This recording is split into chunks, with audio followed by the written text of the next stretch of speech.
Hello दोस्तों, welcome to my channel. ये है लेक्चर नंबर 15 घट्टनाथ चक्र का। और इसमें हम आधुनिक भारतीय इतिहास का कर रहे थे, जो कि आपको पता ही होगा। घटना चक्र UPSC PCS RO RO exam के लिए कितना इंपॉर्टेंट है, क्योंकि मैक्सिमम क्वेश्चन यहीं से जो होते हैं रिपीटेड होते हैं। और ये तो पूरा का पूरा लगभग 30-35 साल का पीवाईक्यू है, जो कई स्टेट पीसीएस का यूपीएससी का एग्जाम का पीवाईक्यू है। तो इसको आप कर लेंगे तो उससे बहुत ज़्यादा बेनिफिट्स होगा। उसमें पीवाईक्यू के साथ साथ फैक्चुअल डेटा भी हैं, जो कि बहुत ही इंपॉर्टेंट है आपके अपकमिंग एग्जाम के लिए। और उसमें डिट्टो पूछ लेता है। मैं आपको दिखाऊंगी कि कितने सारे क्वेश्चन इसमें डिट्टो पूछ लेता है। मतलब डिट्टो मतलब पूरा पूरा क्वेश्चन ही उतार देता है। तो इस तरह से तो ये करना बहुत ज़रूरी है। अगर आप ये नहीं करते हो घटना चक्र, तो आप बहुत सारी चीज़ों में पीछे रह जाओगे और कोई ना कोई बाजी मार जाएगा। तो अभी दिसंबर में आपका आरओ आरओ का एग्ज़ाम होने वाला है, तो उसके लिए कमर कस लीजिए। नेक्स्ट मंथ में आपका आ जाएगा क्या नोटिफिकेशन, तो उसके लिए रेडी हो जाइए। कंपटीशन बहुत हाई है, टफ होने वाला है और लगभग 5-6 लाख लोग अप्लाई करेंगे। और ज़्यादा पोस्ट तो है नहीं, अभी तो 181 पोस्ट की पुष्टि हुई है। देखिए बढ़ता है कि नहीं, क्या होता है। तो इसलिए कमर कस लीजिए अगर आप स्पेशली तैयारी कर रहे हैं। और हमारा टेस्ट का दूसरा चैनल है, उसको भी ज्वाइन कर लीजिए और टेस्ट देते रहिए, अपनी तैयारी को बूस्टअप करिए। ये हमारा दूसरा चैनल है, जिसपे हम यूपी पीसीएस आरओ आरओ के चैनल के लिए टेस्ट करवा रहे हैं। जैसे पीआर नॉलेज रिसर्च सेंटर, आप इसको सर्च कर लेंगे तो आपको मिल जाएगा। तो ये है हिंदी का टेस्ट मैंने करवाया है फर्स्ट। और बाकी आपका आरओ आरओ का जो है जीएस का भी पेपर करवाया है। तो आप जल्दी जल्दी इस चैनल को सब्सक्राइब कर लीजिए। इसमें यूपीएससी यूपी पीसीएस और बिहार पीपीएम बीपीएस जितना भी क्वेश्चन है, जितना भी टेस्ट है, वो सब आपको मिलेंगे। आप देख सकते हैं यहाँ पर मैंने पीसीएस यूपीएससी का भी टेस्ट करवा रखा है। पहला और 2-3 टेस्ट और करवा दिए हैं, वो भी जाके देखिए। आप पार्ट में करवाया है, क्योंकि बड़े बड़े हो जाते हैं, एक्सप्लेनेशन आपको पूरा मिलेगा। तो इस चैनल को जल्दी से जल्दी आप सब्सक्राइब कर लीजिए, और ये बहुत ही बेनिफिट्स होगा आपके लिए, क्योंकि टेस्ट तो बहुत ही इंपॉर्टेंट है। तो बीपीएससी का भी इसी तरह से हम टेस्ट करवा रहे हैं। तो बने रहिए हमारे चैनल के साथ और टेस्ट को करते रहिए, ठीक है। ये टेस्ट वगैरह सब करवाए जा रहे हैं, ठीक है। तो आप टेस्ट को करिए और एंजॉय करिए, ठीक है। लेकिन इस चैनल को पहले सब्सक्राइब कर लीजिए। तो आज हम करेंगे सुभाष चंद्र बोस और आजाद हिंद फौज। तो नेताजी सुभाष चंद्र बोस का जन्म 23 फरवरी 1897 को उड़ीसा में कटक में हुआ था। उन्होंने वर्ष 1919 में कलकत्ता विश्वविद्यालय से स्नातक की उपाधि प्राप्त की, और 1920 में वो भारतीय नागरिक सेवा आईसीएस में उत्तीर्ण हुए। बाद में उन्होंने इस पद से त्याग पत्र दे दिया, और 1938 एवं 1939 में कांग्रेस के अध्यक्ष बने। 1939 में कांग्रेस की अध्यक्षता से त्यागपत्र देकर फॉरवर्ड ब्लॉक की स्थापना की। वर्ष 1941 में जर्मनी चले गए। उन्होंने 1943 में आजाद हिंद फौज की कमान संभाली। प्रायः उन्हें नेताजी के नाम से स्मरण किया जाता है। सुभाष चंद्र बोस को वर्ष 1938 में भारतीय राष्ट्रीय कांग्रेस का अध्यक्ष बनाने के बाद गुरुदेव रविंद्रनाथ टैगोर द्वारा शांति निकेतन में देश के नायक की उपाधि से सम्मानित किया गया। महात्मा गांधी उन्हें देशभक्तों का देशभक्त कहा करते थे। सुभाष चंद्र बोस 3 अप्रैल 1941 को जर्मनी पहुंचे, और 6 माह बाद जर्मनी विदेश मंत्रालय की सहायता से उन्होंने द फ्री इंडिया सेंटर का गठन किया, और जहां से वे आज़ादी के पक्ष में पर्चे छपवाते थे तथा भाषण देते थे। वर्ष 1941 के अंत तक जर्मन तानाशाह एडोल्फ हिटलर ने निर्वासित आजाद हिंद फौज को मान्यता दे दी, और सुभाष चंद्र बोस को आज़ादी की लड़ाई हेतु सेना गठित करने की सहमति प्रदान कर दी।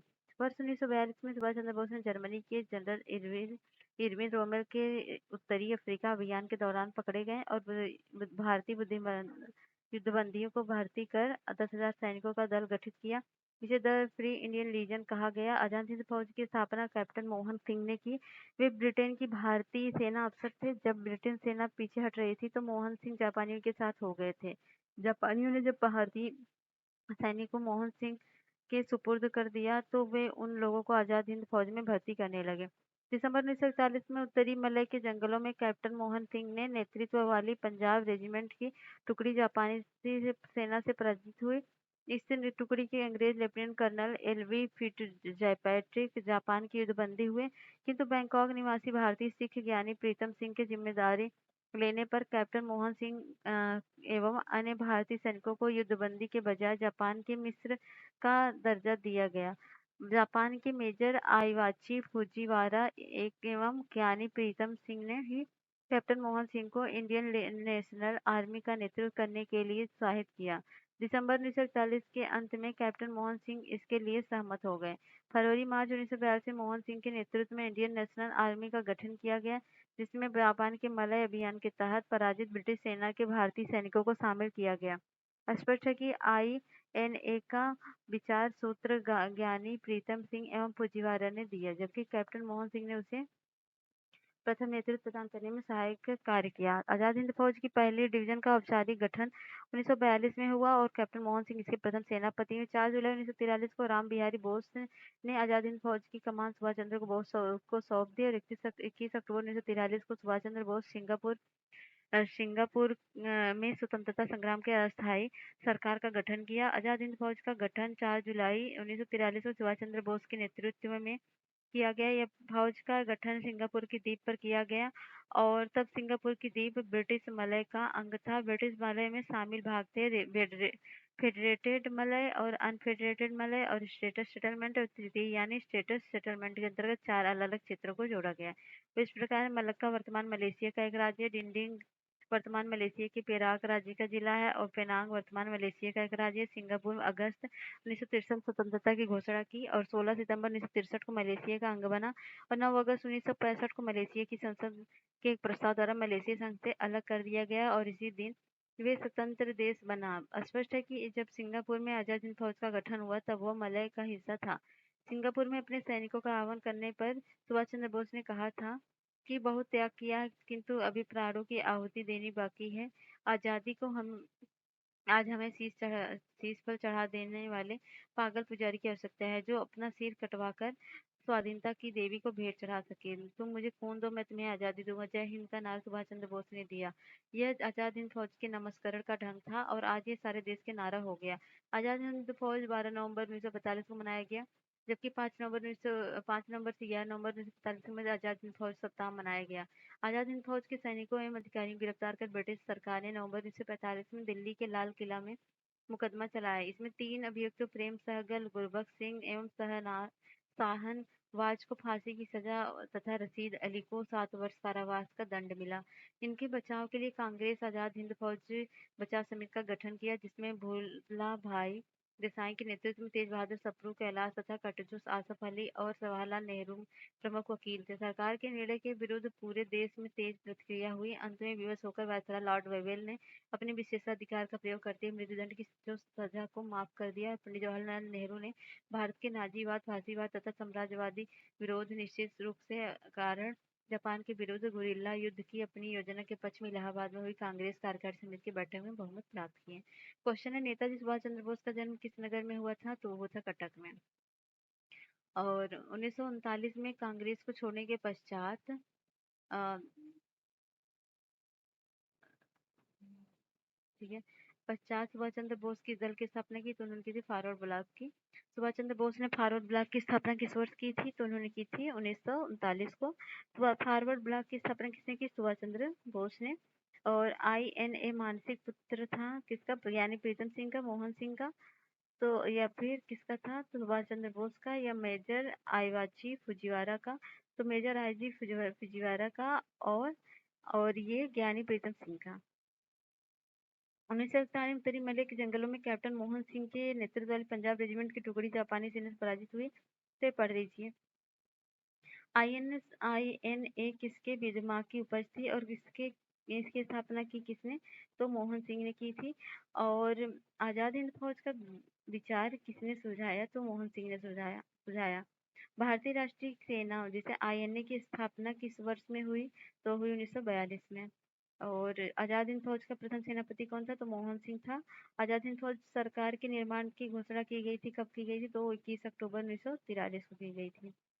और सुभाष चंद्र बोस ने स्वतंत्र भारत की अंतरिम सरकार की स्थापना की घोषणा कब की थी? तो 21 अक्टूबर 1943 को। 1943 में आजाद हिंद फौज अस्तित्व में आई थी तत्कालीन मलय में। और किस भारतीय क्रांतिकारी ने सुभाष चंद्र बोस को इंडियन नेशनल आर्मी के गठन को सक्रिय सहयोग दिया था? तो वो थे रास बिहारी बोस। आजाद हिंद फौज का प्रधान कार्यालय कहाँ स्थित था? तो वो था रंगून में। निम्नलिखित में से कौन आजाद हिंद फौज से जुड़े हुए नहीं थे? तो बीसी दत्त नहीं जुड़े हुए थे, बाकी सब जुड़े हुए थे। किसने कहा था कि तुम मुझे खून दो, मैं तुम्हें आजाद दूंगा? तो सुभाष चंद्र बोस ने कहा था। अखिल भारतीय फॉरवर्ड ब्लॉक की स्थापना के लिए सुभाष चंद्र बोस से कौन जुड़े और आईएनएस के आंदोलन के साथ भी जुड़े, तो वो थे सीलभद्र याजी। सीलभद्र याजी बिहार के स्वतंत्रता सेनानी थे जो महात्मा गांधी और सुभाष चंद्र बोस से जुड़े थे। यानी याजी अखिल भारतीय फॉरवर्ड ब्लॉक की स्थापना के लिए सुभाष चंद्र बोस से जुड़े और आईएनएस आंदोलन के साथ भी जुड़े थे। भारतीय स्वतंत्रता संघर्ष के दौरान निम्नलिखित में से किसने द फ्री इंडियन लीज नामक सेना बनाई, तो बनाई थी सुभाष चंद्र बोस ने।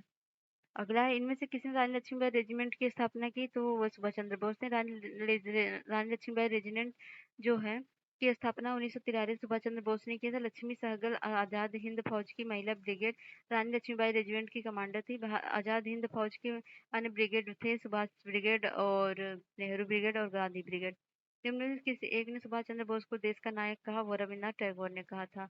जय हिंद किसका नारा है, तो जय हिंद सुभाष चंद्र बोस का नारा है। और आजाद हिंद तिथि को फौज दिवस किस तिथि को मनाया जाता है, तो 12 नवंबर 1945 को मनाया गया था। आजाद हिंद फौज के किस सैनिक को 7 वर्ष के कारावास का दंड दिया गया, तो राशिद अली को। निम्नलिखित में से आजाद हिंद फौज की किस अधिकारी ने लाल किले पर चलाए गए मुकदमे का सामना नहीं किया, तो मोहन सिंह ने।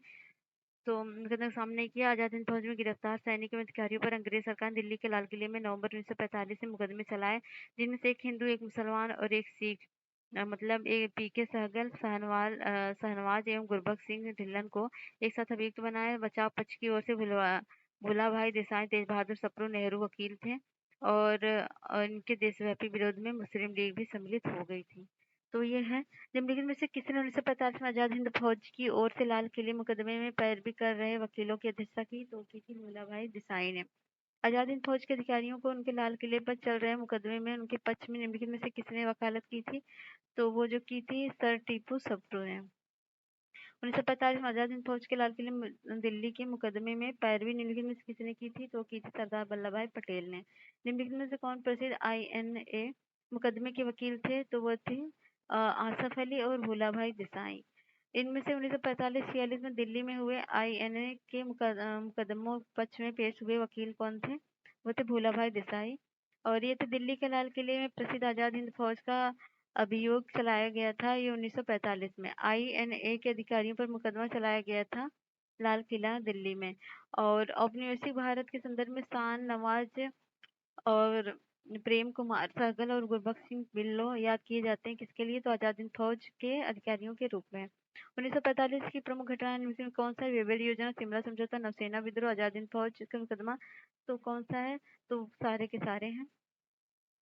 और कब हुए थे, वेवेल योजना 14 जून 1945 को आया था, शिमला समझौता 25 जून 1945 को, और नौसेना जो है 28 से 23 फरवरी 1946 को, आजाद हिंद फौज नवंबर 1945 को।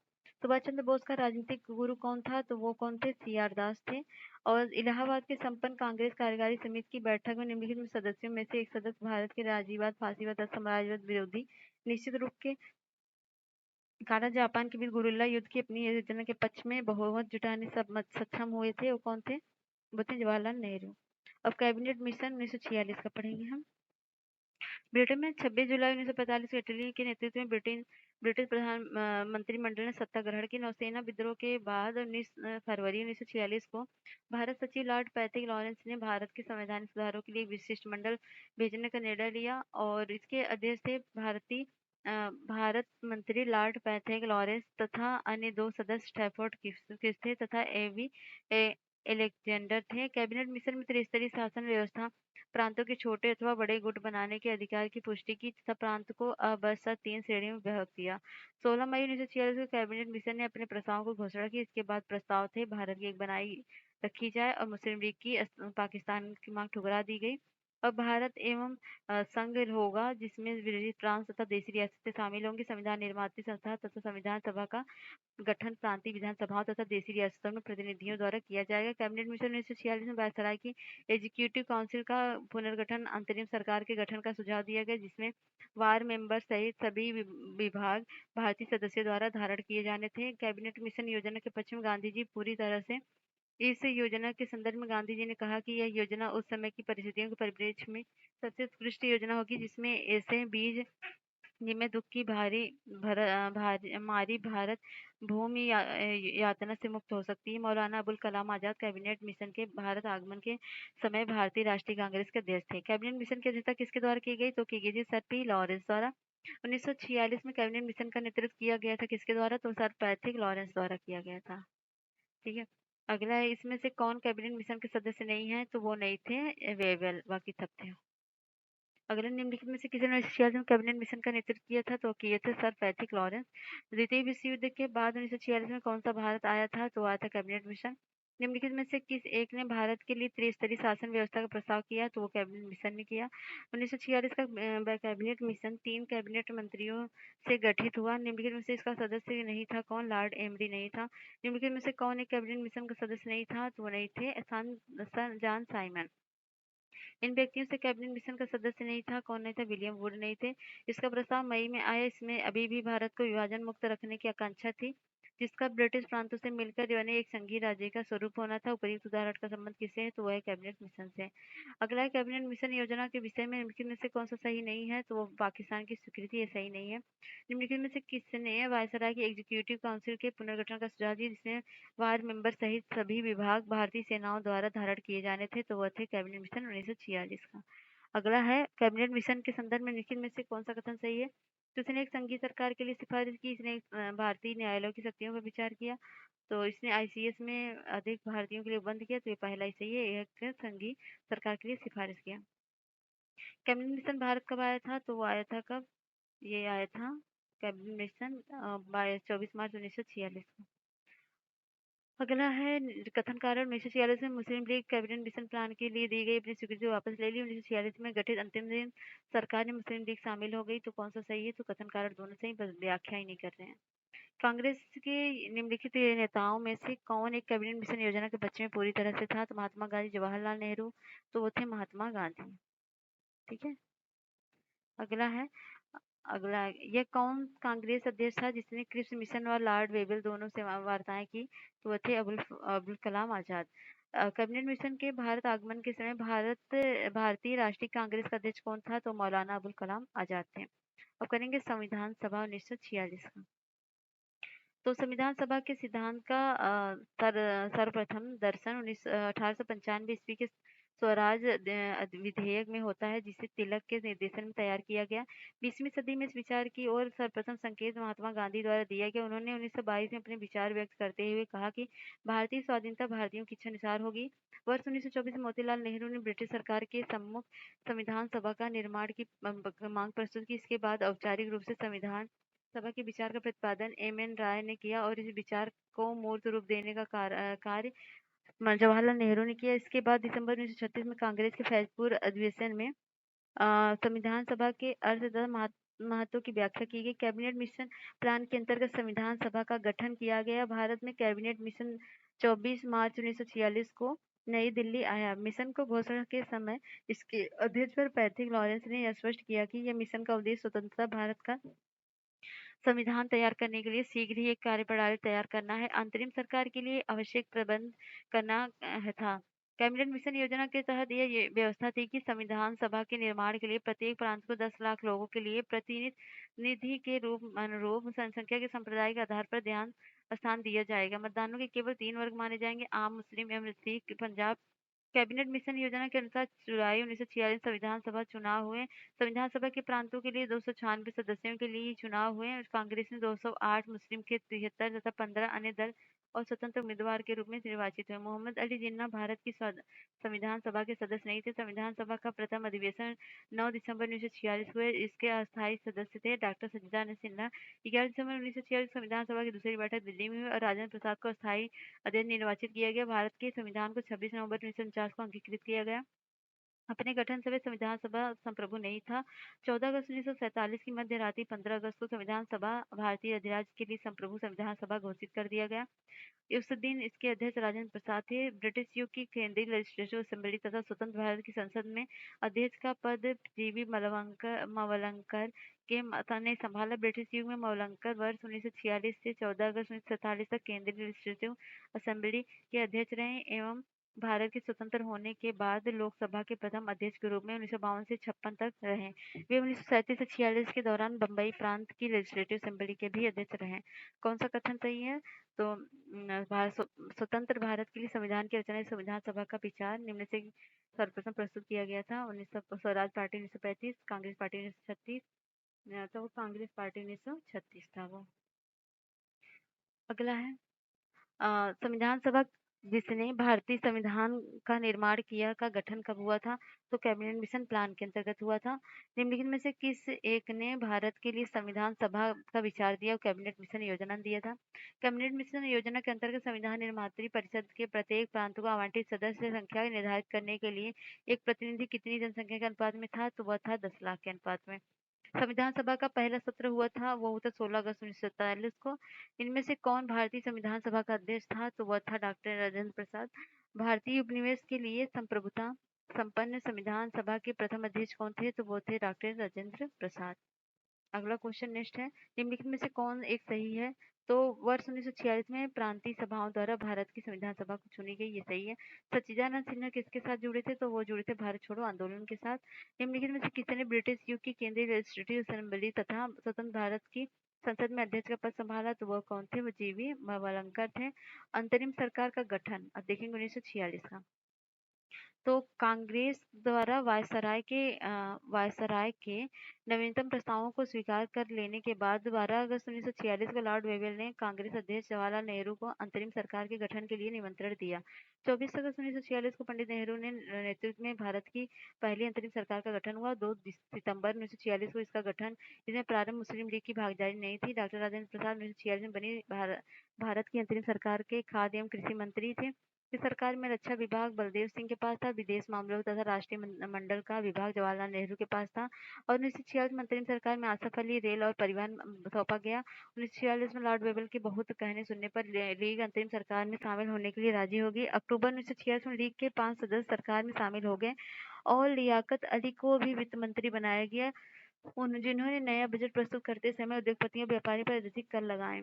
2 सितंबर 1946 को गठित अंतरिम सरकार के अबुल कलाम आजाद मंत्री नहीं थे। इस प्रकार सरकार में शामिल होने वाले 12 कांग्रेसी मंत्री थे पंडित जवाहरलाल नेहरू, सरदार पटेल, राजेंद्र प्रसाद, आसफ अली और राजगोपालाचारी, शरद चंद्र बोस और कौन थे? डॉक्टर जान मथाई और सरदार बलदेव सिंह, ये सब थे।